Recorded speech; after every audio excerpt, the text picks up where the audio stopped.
భయ్య నువ్వు హిందూ అయితే చివరి వరకు ఈ వీడియోని చూడు. ఉదయం చూసాను నేను వీడియో. అప్పటి నుంచి ఏ పని చేస్తున్నప్పటికీ కూడా ఇదే బాగా డిస్టర్బ్ చేస్తూ ఉంది. పండుకోమంటే పండుకుంటూ లేమంటే లేచేటట్టు దేవుడు అవుతాడు, పనికి మానవుడు అవుతాడు. అదే సాయంత్రం సుప్రభాతం అంటే ఏందనుకుంటారు మీరు? ఈ నా కొడుకు ఎవడైతే ఉన్నాడో, ఈ పాస్టర్ నా కొడుకు, వీటి డీటెయిల్స్ నాకు కావాలి. నవంబర్ 1 లోపల నేను గచ్చిబౌలి పిఎస్లో వీడి మీద కంప్లైంట్ చేయబోతున్నాను. దయచేసి నువ్వు హిందూగా నీ ధర్మం కోసం నా కొడుకు డీటెయిల్స్ నీకు కానీ తెలిసి కానీ ఉంటే ఖచ్చితంగా నాకు షేర్ చేయి. సో ఇది ఎక్కడ కూడా ఆగట్లేదు, ఖచ్చితంగా ఆపాలి దీన్ని. వాడు మొత్తం గురించి వాడు గొప్ప చెప్పుకుంటే ఓకే. ఇప్పుడు కలియుగ దైవం అయినటువంటి వెంకటేశ్వర స్వామి గురించి వీడు మాట్లాడినటువంటి మాటలు ఉదయం నుంచి ఇప్పటి వరకు నన్ను విపరీతంగా డిస్టర్బ్ చేస్తున్నాయి. నా కొడుకు ఈ పాస్టర్ నా కొడుకు.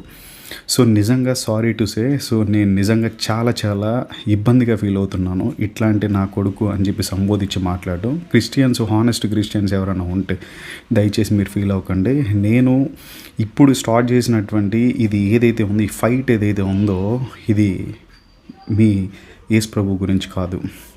సో ఖచ్చితంగా ఆ క్రిస్టియన్ ముసుగులో ఉండి మేము ఆచరించేటువంటి ధర్మాన్ని, మేము నమ్మేటువంటి మా దేవుళ్ళని కించపరిచి మాట్లాడుతున్నటువంటి పాస్టర్ నా కొడుకులు ఎవరైతే ఉన్నారో వీళ్ళందరికీ కూడా నా కొడుక్కి జరిగేటువంటి గుణపాఠం ఏదైతే ఉందో, సో ఇది ఒక 100% ఒక మార్పుకి దారి తీయాలి.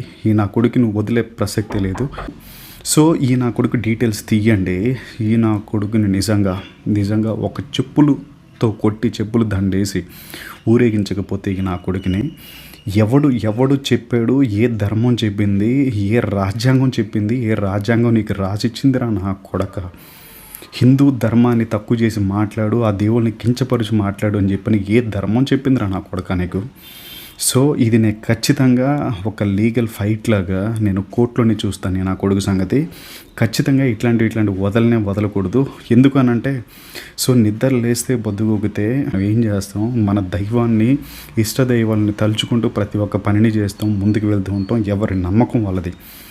సో మన నమ్మకాన్ని దెబ్బతీసేలాగా నా కొడుకు మాట్లాడుతుంటే వాడి గురించి పట్టించుకోకుండా ఏ విధంగా వదిలేసేయాలి?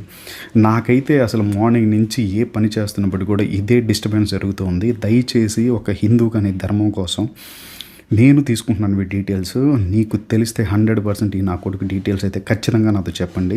భయ్య నువ్వు హిందూ అయితే చివరి వరకు ఈ వీడియోని చూడు. ఉదయం చూసాను నేను వీడియో. అప్పటి నుంచి ఏ పని చేస్తున్నప్పటికీ కూడా ఇదే బాగా డిస్టర్బ్ చేస్తూ ఉంది.